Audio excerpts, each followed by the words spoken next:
with me Morgan Ashley. And that is a name that I have been hearing much more on the radio when I'm driving around. But Morgan is a country music singer and songwriter, and I'm so excited to sit down and chat with you today. Morgan, if you would not mind kind of kicking things off by telling us a little bit about you. Yeah, well, thanks for having me. I really appreciate it. Um, I kind of I've always been like involved with music. Like whenever I was younger, it was like more like not so prevalent. Prevalent, is that the word? Yeah. Back then, like I would write songs about my horses and cows. Like I would just sing on my karaoke machine and like put on concerts for, my mom and dad. Um, and I was in the 4-H and FFA. I grew up, doing all of the leadership programs and raising cattle and doing some rail racing. Um, and then whenever I was 16 or 17, my ag teacher talked me into doing the FFA talent show. And Okay. so I had a guitar. I had gotten a guitar like several years earlier that just kind of collected dust in my room at this point.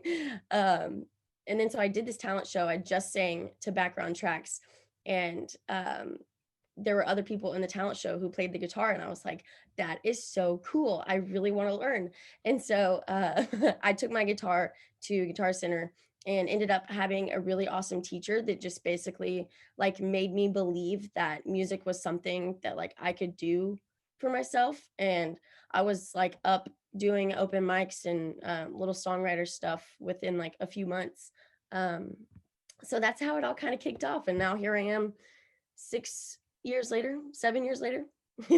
Yeah, and that's so cool and like kind of an interesting way that all of this kind of ties together, specifically obviously the agriculture background of things, but Yeah. then to where you are today as well.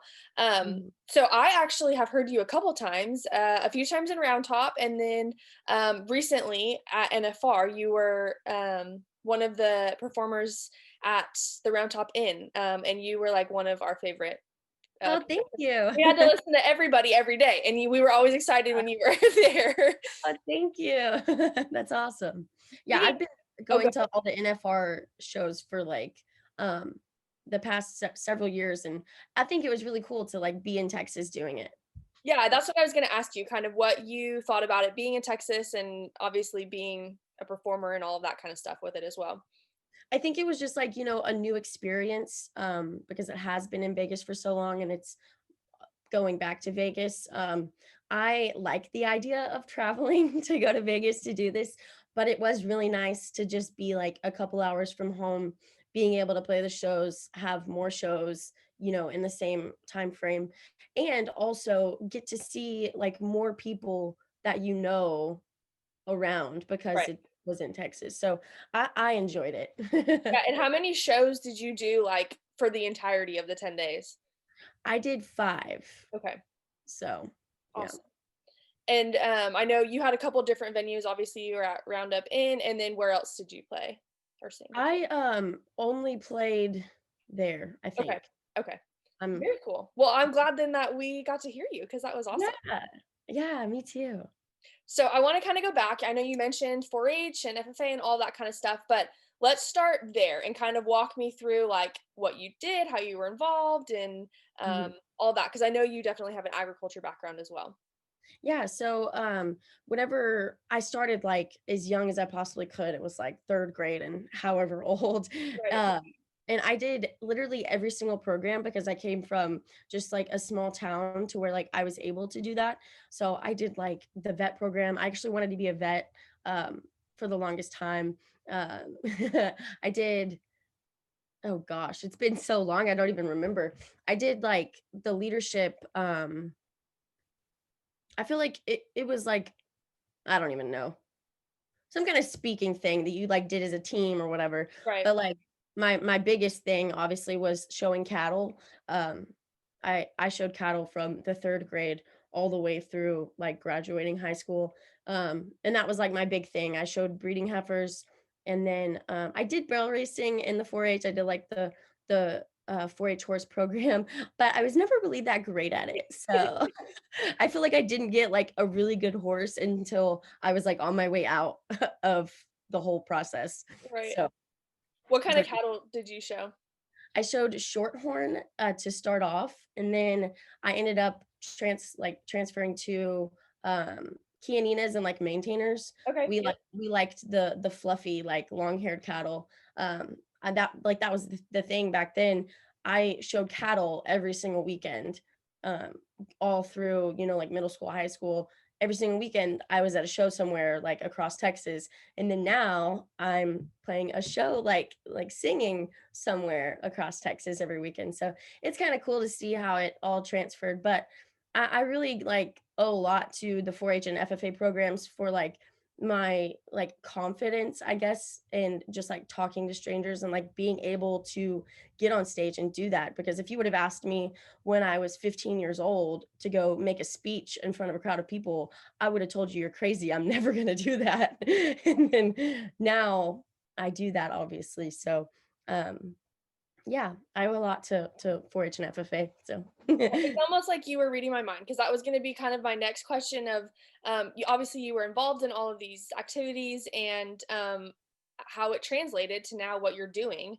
And mhm, I think that's something that I've talked to a couple of different people about is the youth programs involved with agriculture and how it does instill confidence in people and the fact that you're able now to go up there and do what yeah. you gotta do and have confidence to do it all.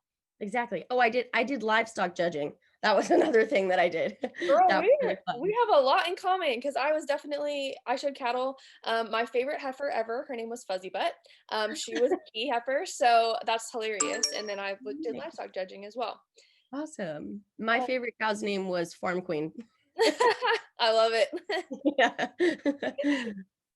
So Awesome. you're in College Station. Is this College Station? Is that where you grew up, or are you here? What are you? What are you Yeah, here in College Station for? I grew up in a small town called Columbus, Texas. Okay. So I lived there for like all of my school. And then I moved to College Station in 2014, intending on going to school for an animal science degree, actually. But that was like right around the time that like music started to be like a really big thing in my life. And it was just kind of one of those things like I could get an animal science degree and like proceed with that route, Mhm. but what I really wanted to do was just be able to, like, focus my time, um, on music, and so, I was grateful that I was able to do that, and so, yeah, I was intending on going to school, and then I didn't, but I'm still here. Yeah, well, College Station is one of those places that kind of does that to you, right? I mean, once you're here, you Yeah. kind of have a hard time leaving. I actually really love College Station, like, and especially, like, being a musician, it's a great central location to, like, all of the, like, larger markets, like Fort Worth, Dallas, Houston. The only thing, obviously, is, like, Lubbock is for it's not close to anything, Right. but otherwise, I think this is a really good location, so Yeah, and it seems like it's, like, kind of the hub for people who are Texas country singers kinda coming through. I mean, everybody Harry's obviously, now yeah, Southerns is in town, The Tap, all those kind of places, yeah. that I feel Have you like been to Southerns? I haven't yet, but I saw that you have been playing there. I really wanna go. Yeah, I love Southerns. It's a great venue, it's a great hangout, so, yeah, I think you should totally go check it out. Yeah, I definitely need to. It's on the list for 2021. There you go. But kinda talking about music too. So, was that something that you always knew, like, "This is my dream career, this is my dream job, like, that's what I wanna do?" Or I mean, I know you mentioned you wanted to be a vet at one point, um, Yeah. but what was kinda the moment when you're like, "This is what I wanna do?" Yeah, so, like, growing up, like I said, I sang on my karaoke machine, but, I was listening to artists like Miranda Lambert and Carrie Underwood and Brad Paisley or whatever, and at that point, like, being at the age that I was and listening to these people, it seemed like that was so far out of reach. Like, there was no way I would ever do something like that. And that's not even necessarily my goal now. I just like finally, I guess, accepted that I how much I really loved music and I can make a living out of it. I don't have to be Carrie Underwood to make a Right. living out of, doing what I love.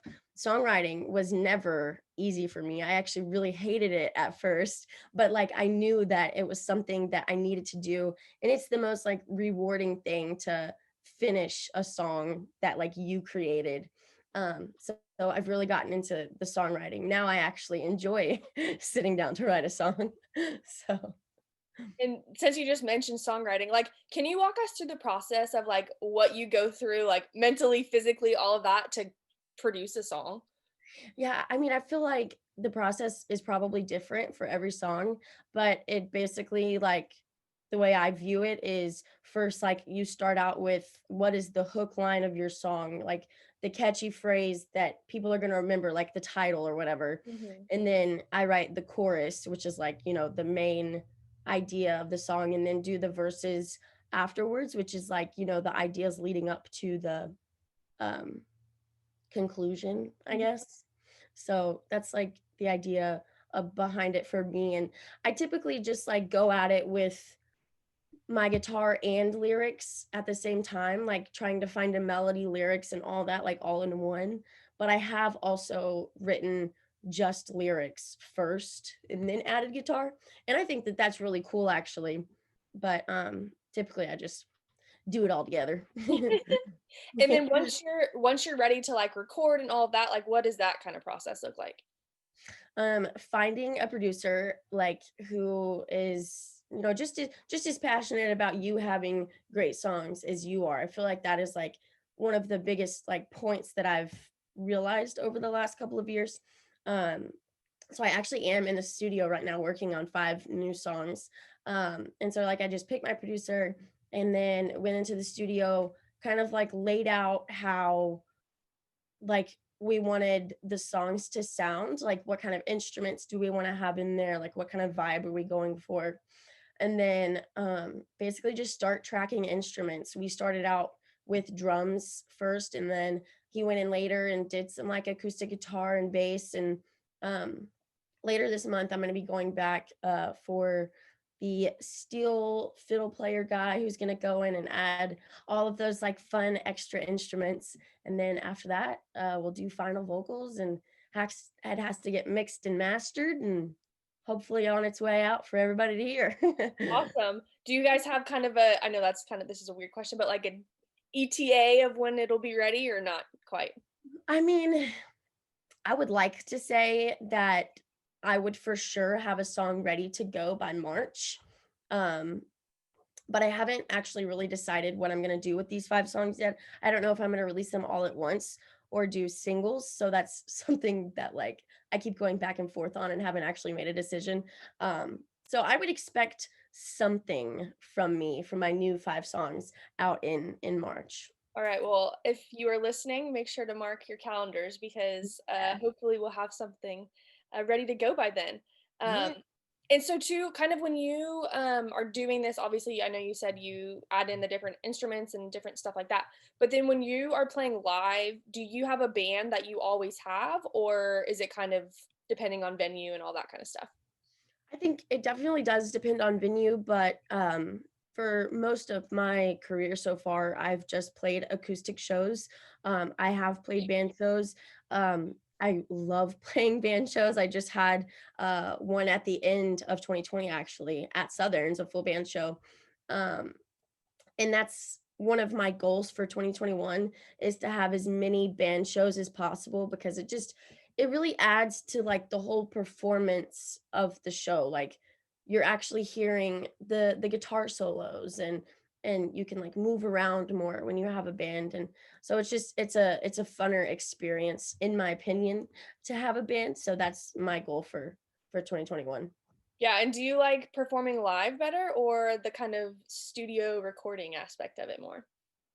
I feel like that's like a hard question. Yeah. I love being in the studio. It's such a cool experience to see how everything is put together. And I actually like kind of studied the whole producing stuff at one point. It was not my thing, but but I learned about it. So that's really cool. But I mean, I guess I would have to say performing live, because you're getting to meet all these people and like see all these different places, around Texas. Um, and you're making like true fans along the way. So live shows are definitely my favorite. Yeah, I'm sure it's cool too because every place is probably really different and the kind of clientele or audience that you have is different too. So that's kind of Yeah. probably interesting to see as it varies. Yeah. But too, like for people who are not from Texas that are listening to this or watching this, Texas is very unique in the fact that it has like its own, I mean, Texas country music, like it's its own thing. And I've come to love it since I've been here. But tell us a little bit about kind of being on the flip side, being an artist in that whole realm of things. Like, what's it like? How is it different from like mainstream? Oh gosh. I don't even know how to answer this question. Um, I think that we this is the first time I'm saying it out loud, so I could be totally off with this, but I kind of view like Texas music as like a boutique version of mainstream. Like Yeah, we're more like tight knit, and um, I feel like we're probably more personable than mainstream. Um, and just like, mainstream is going more like in the pop route, like talking about country mainstream, going more in the pop route. And I think that Texas country, it really is kind of like sticking to the roots of country, and not, adding those electronic drum beats in there, and all the ad libs and stuff. I listen to a lot of female music in all genres. And so I feel like I have influence in my music from like everything. I wouldn't even necessarily consider myself like a grassroots like Texas artist. Um, but I feel like that's the overall like idea, yeah. in my opinion. Yeah. Well, and of course, Texas, right? Texas has to do its own thing. So, Yeah, absolutely, absolutely. and what made you kind of choose country? Obviously, I mean, you have agricultural roots, agriculture background, all that kind of stuff. But what made you, I mean, you could go anyway, any direction really, as far as genre. But what made you kind of pick this as your tone in?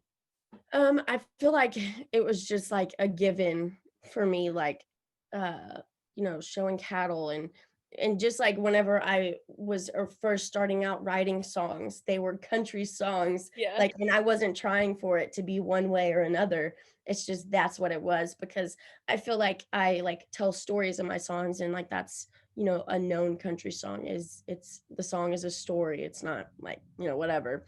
Um, so I feel like there was really no question about like, would you do a different genre? It was always, you're a country artist. That's Right. what you want. And being a young woman in the country music scene, like, what is that like? um, well, I definitely think, we have to have tough skin. But that really goes for anybody. Um, I I try not to go too much into detail about the whole like female against male thing, because I truly believe, and Jamie Lynn Wilson actually said this. She said this at a seminar, and like ever since she said it, I was like, yes, you are correct. Like that's what I'm gonna live by. Um, she said that it doesn't matter if you're female or not. Like if you are producing music that people love and people want to listen to and people want to go to your show, um, like it really doesn't matter. Like you shouldn't be like, oh, we have it harder. But because I mean, yeah, we do, but that's just a thing. If you are a great artist, you will have the career that you're supposed to have. So that's kind of the way that I look at it now. But I mean, I won't say that I don't get mad sometimes, but um, I just like, okay, remember what Jamie Lynn Wilson said. Yeah, I mean, that's great advice. I think not, I mean, obviously in your line of work, but kind of across the board too. Yeah, Like, just because you're a woman doesn't mean you can't do it, you know? Put your big girl boots on and get to it, right? Um, exactly. Just do everything to the best of your ability. Like you may have to work harder than some of these guys, but that's like you said, a given for anything. So yeah, absolutely. Well, um, not to tie it back into the female thing, but mhm. you were recently nominated for the 2021. Okay, I'm hoping I'm going to get this right. Texas Regional Radio Awards. Did I get it all? Yeah, yeah. Okay, for the Female Vocalist of the Year and Music Video of the Year. Um, Mhm. how the results are not out already for that yet, are they? Right. No. Okay, So I was nominated for new female vocalist. do okay. and I only made it to the semi-final round for music video, but the final round voting is going on right now through January 25th. And yeah, you guys should totally go vote for me, new female vocalist of the year. It's my third year being nominated for new female, and I'm just like fingers crossed that third year is like my year to get it. So we'll see. Well, if the radio lately has been any indication of that, I'm sure you have it in the bag because I feel like every time I get in my truck, you're the person that's on the radio. That's So, awesome. well, like Morgan said, I'll definitely link the voting link in the description for this. So make sure you guys go vote. And then when are the results for all of that? um It'll be in March. They have already scheduled the actual awards show because it was different for 2020 because we were supposed to have our award show in March and then ended up having a virtual award show in like October. Yeah. Um, so it'll be announced uh, at the award show in March, which everybody is invited. Anybody can buy a ticket to go to the award show. It is such a cool experience to just be there with all of these different musicians. Like at the award show in 2019, I was standing right next to Randy Travis and like Randy Rogers and Wade Bowen. Like it was just insane. That's so So cool. yeah. Well, we'll have to keep posted on that and the results. Good luck and congratulations, obviously, for your nomination. Thank you. Hopefully you get it. Yeah. So kind of wrapping things up here, Morgan. But where can people connect with you and get a hold of your music? Okay, so my website is morganashleyofficial.com. That has links to all of my music and social media. Or if you just go straight to social media, it's Morgan Ashley Official, or Morgan Ashley on Spotify and Instagram. Tried to keep everything like pretty similar so it would be like easy to search. So Morgan Perfect. Ashley Official. Perfect. I'll make sure I link all of that as well. Thank you so much for taking time out of your day today, time out of the studio, Yeah. to come and chat with me. And we hope to hear the new music soon and hope everything works out. Yeah. Thank you for having me.